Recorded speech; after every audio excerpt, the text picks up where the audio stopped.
Sir पहले तो आप ये बताइए मुमुक्ष महोत्सव का मतलब क्या है?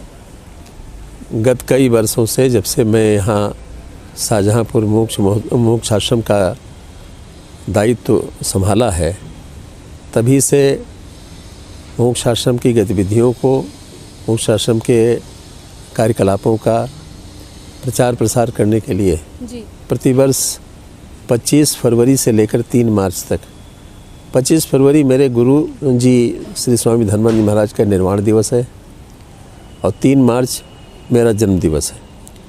तो इन दोनों तारीखों के बीच में एक सप्ताह का जो समय मिलता है, उसमें अपनी सभी शैक्षिक संस्थाएं वार्षिक उत्सव का आयोजन करती रही हैं, जिसमें श्री राम कथा, भजन संध्या और रुद्र महायज्ञ, इसके अलावा गोष्ठियाँ होती थी, सेमिनार होते थे।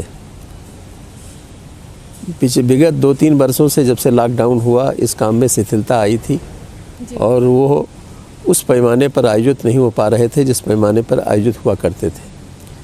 हमारे इन आयोजनों में प्रदेश के मुख्यमंत्री, प्रदेश के राज्यपाल, केंद्रीय मंत्री और कई विभूतियाँ आ चुकी हैं, कई शंकराचार्य भी आ चुके हैं, कई जगत गुरु भी आ चुके हैं। तो इन सबको देखते हुए इस वर्ष स्वाधीनता के 75वें वर्ष के उपलक्ष्य में भारत सरकार अमृत महोत्सव का आयोजन कर रही है। यह एक संयोग है कि जहां देश का ये अमृत महोत्सव चल रहा है, देश की आज़ादी के 75 वर्ष पूरे हो रहे हैं, वहीं मेरी आयु भी 75 वर्ष पूरी हो रही है। मतलब इस बार आप अपना 75वां जन्मदिन अपना ही नहीं बल्कि भारत की स्वाधीनता और अपना दोनों का मिलाकर अमृत महोत्सव आयोजित है। अच्छा। इस अमृत महोत्सव का उद्घाटन जगत गुरु रामानुजाचार्य श्री स्वामी वासुदेवाचार्य विद्याभास्कर, जो देश के माने जाने विद्वान हैं, उनके द्वारा इसका उद्घाटन होगा। समापन में ज्योतिर्पीठ के शंकराचार्य श्रीमद स्वामी वासुदेवानंद सरस्वती जी महाराज करेंगे। कार्यक्रम प्रतिदिन 1 बजे से 4 बजे तक श्री संत विजय कौशल की कथा हुआ करेगी, जो इस क्षेत्र के माने जाने, किस क्षेत्र क्या देश के माने जाने रामकथा विद्वान हैं, उनके द्वारा प्रतिदिन 1 बजे से 4 बजे तक कथा होगी। उसके पहले प्रतिदिन दैनिक प्रार्थना जो हमारे यहाँ होती है वो हुआ करेगी। रुद्र महायज्ञ, काशी के विद्वान ब्राह्मणों के द्वारा रुद्र महायज्ञ का आयोजन वो भी 25 से ही प्रारंभ होगा। इसके अलावा 26 से लेकर 2 तक पीजी कॉलेज के विभिन्न संकायों के द्वारा सेमिनारों का आयोजन किया गया है, गोष्ठियों का आयोजन किया गया है। 26 से लेकर 2 तक लगातार प्रतिदिन 9 बजे से 12 बजे तक वो चलता रहेगा और इसी सब अवधि में यज्ञ भी 9 से 12 तक चलती रहेगी।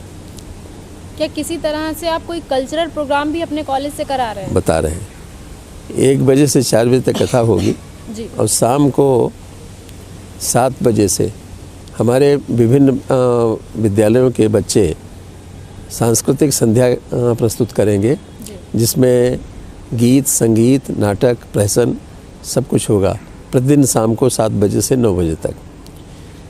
कथा के अंत में 3 मार्च को समापन के अवसर पर एक बड़े स्तर का कवि सम्मेलन आयोजित किया गया है, जिसमें नामचीन कवयित्री पूरे देश में जिनकी चर्चा है, अनामिका अंबर, अपने साथियों के साथ रहेंगी।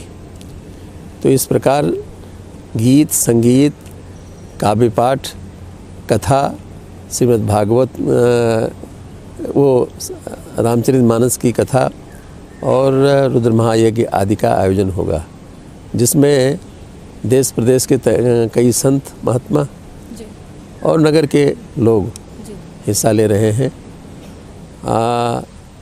हमारी कुछ संस्थाएं हैं नगर की जो इस अवसर पर आने वाले कथा श्रोताओं को भोजन जलपान की व्यवस्था कर रही हैं।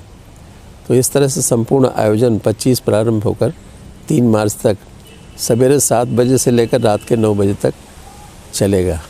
सर शाहजहाँपुर का एसएस कॉलेज बहुत बड़ा कॉलेज है, तो क्या अधिकारियों का भी यहाँ पे सहयोग मिल रहा है आपको? ऐसा है कि इस समय चुनाव आचार संहिता लागू होने के कारण जी न कोई अधिकारी और न ही कोई राजनयिक व्यक्ति, जी न हम उसे आमंत्रित कर सकते हैं और न ही वो हिस्सा ले सकता है।